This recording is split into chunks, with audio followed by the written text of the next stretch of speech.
Həsrət pəncərədən baxan kör bir adam, gəlməyəcək birini gözləmək kimi. Həsrət hər gecə eyni yuxuda, sənin əllərini gizləmək kimi. Dəniz sahili tərk edib gedər, mən səndə qaldım, sən uzaqlarda. Həsrət pəncərədən baxan kör bir adam, gəlməyəcək birini gözləmək kimi. Həsrət hər gecə eyni yuxuda, sənin əllərini gizləmək kimi. Dəniz sahili tərk edib gedər, mən səndə qaldım, sən uzaqlarda.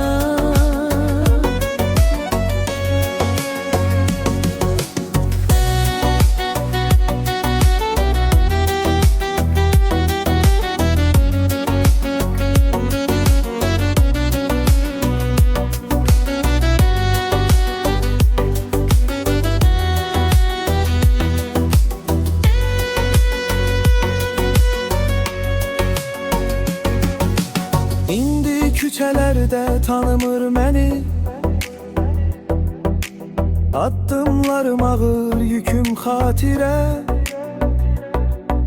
Sənin gedişinlə rəngi solubdur,